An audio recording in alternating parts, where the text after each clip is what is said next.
Livro Boa Nova, psicografado por Chico Xavier, pelo espírito Humberto de Campos. Capítulo 13. Pecado e punição. Jesus havia terminado uma de suas pregações na praça pública quando percebeu que a multidão se movimentava em alvoroço.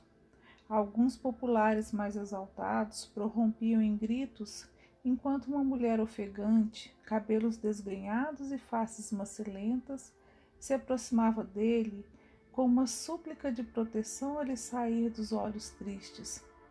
Os muitos judeus que ali aglomeravam-se excitavam o ânimo geral, reclamando o apedrejamento da pecadora na conformidade das antigas tradições.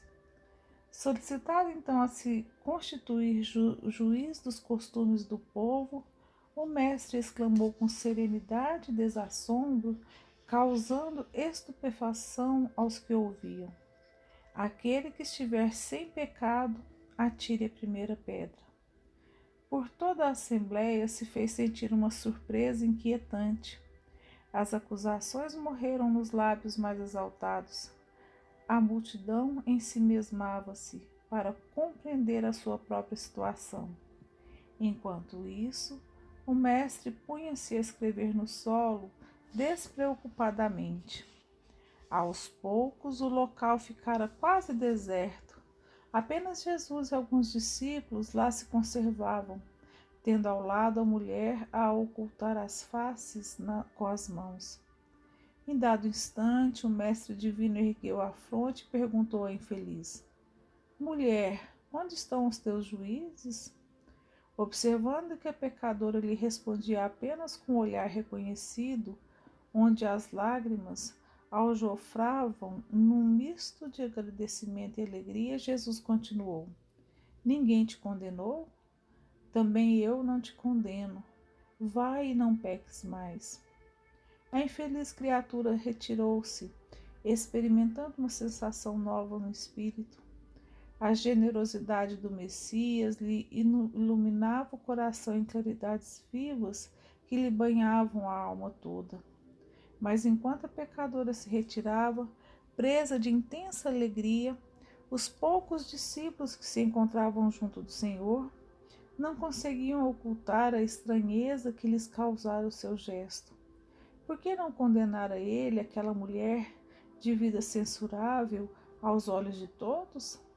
Não se tratava de uma adúltera? Nesse ínterim, João se aproximou e interrogou: mestre, por que não condenastes a meretriz de vida infame?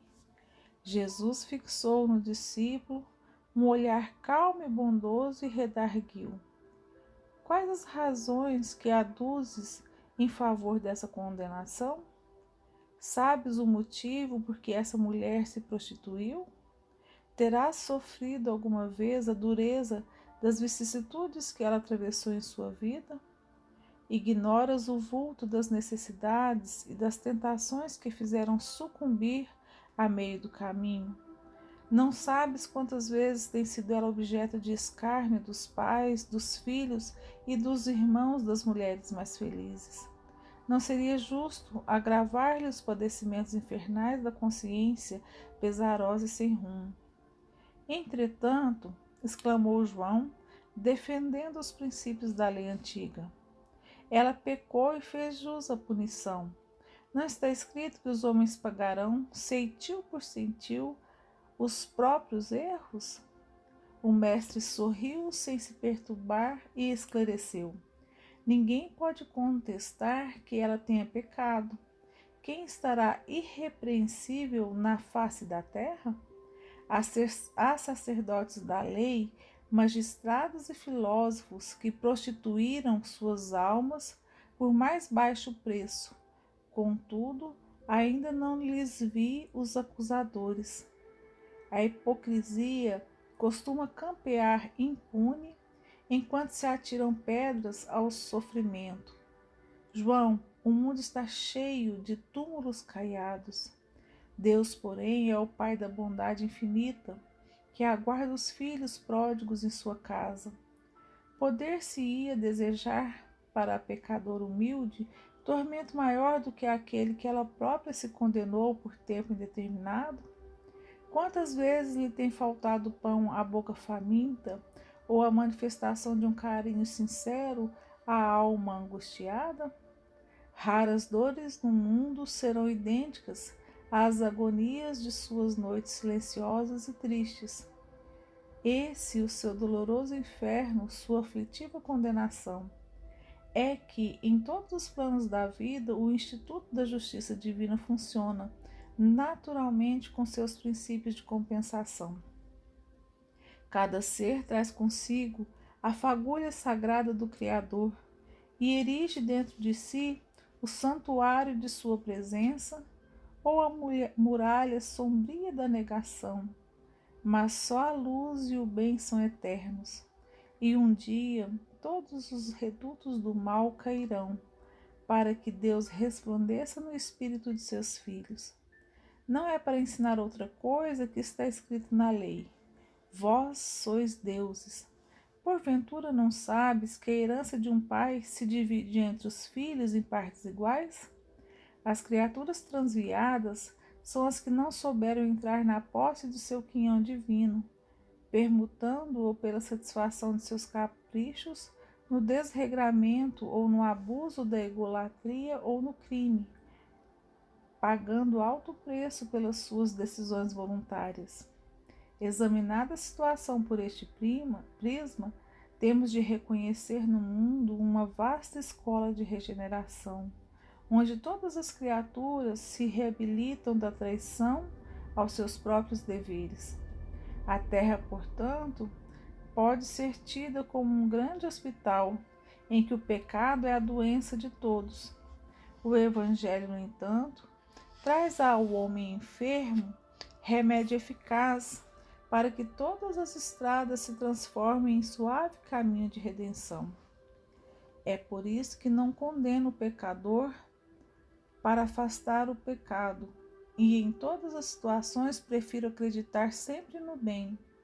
Quando observares, João, os seres mais tristes e miseráveis, arrastando-se numa noite pejada de sombra e desolação, lembra-te da semente grosseira que encerra um germe divino e que um dia se elevará do seio da terra para o beijo de luz do sol. Terminada a explicação do mestre, o filho de Zebedeu, deixando transparecer na luz do olhar a sua profunda admiração, pôs-se a meditar nos ensinamentos recebidos. Muito tempo ainda não transcorrera depois deste acontecimento, quando Jesus subiu de Cafarnaum para Jerusalém, acompanhado por alguns de seus discípulos. Celebravam-se festas tradicionais entre os judeus. O Messias chegou num sábado sob a fiscalização severa dos espíritos rigoristas de sua época. Não foram poucos os paralíticos que o cercaram, ansiosos pelo benefício de sua virtude salvadora. Escandalizando os fanáticos, o mestre curava e consolava na sua jornada de gloriosa redenção, explicando que o sábado fora feito para o homem e não o homem para o sábado. Enfrentava sorridente as preocupações dos mais exigentes. Vendo tantos cegos e aleijados aglomerados à passagem, Tiago interpelou: Mestre, sendo Deus tão misericordioso, por que pune seus filhos com defeitos e moléstias tão horríveis? Acreditas, Tiago, respondeu Jesus, que Deus desça de sua sabedoria e de seu amor para punir seus próprios filhos? O Pai tem o seu plano determinado com respeito à criação inteira, mas dentro desse plano, a cada criatura cabe uma parte na edificação pela qual terá que responder. Abandonando o trabalho divino para viver ao sabor dos caprichos próprios, a alma cria para si situação correspondente, trabalhando para reintegrar-se no plano divino, depois de se haver deixado levar pelas sugestões funestas contrárias à sua própria paz. João compreendeu que a palavra do Messias era a confirmação dos ensinamentos que já ouvira de seus lábios, na tarde em que a multidão exigia o apedrejamento da pecadora. Afastaram-se em seguida no tanque de Betsaida, cujas águas eram tidas em Jerusalém na conta de miraculosas, e onde o mestre fizera andar paralíticos, dera vista a cegos e limpara leprosos. Na comunidade de Tiago e João, o Senhor encaminhou-se para o templo, onde um dos paralíticos que ele havia curado relatava o acontecido cheio de sincera alegria.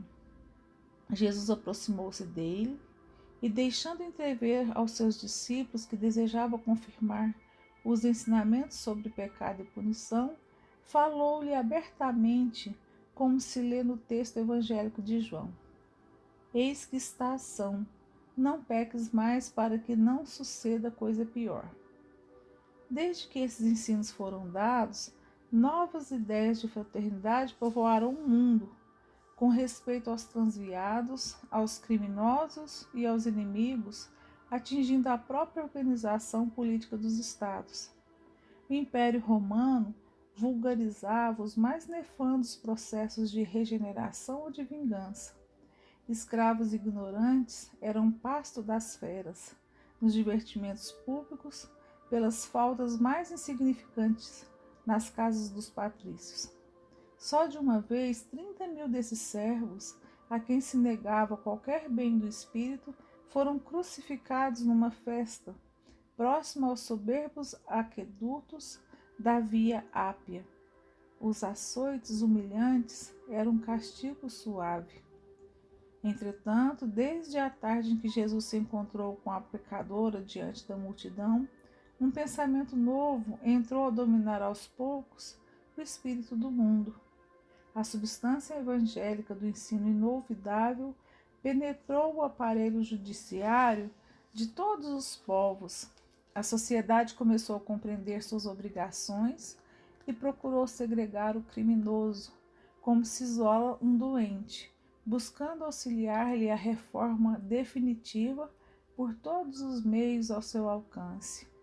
Os menores delinquentes foram amparados pelas numerosas escolas de regeneração. Todo o sistema da justiça humana evoluiu para os princípios da magnanimidade, e os juízes modernos, lavrando suas sentenças, sem nunca haverem manuseado o Novo Testamento, talvez ignorem que procedam assim por ter sido Jesus o grande reformador da criminologia.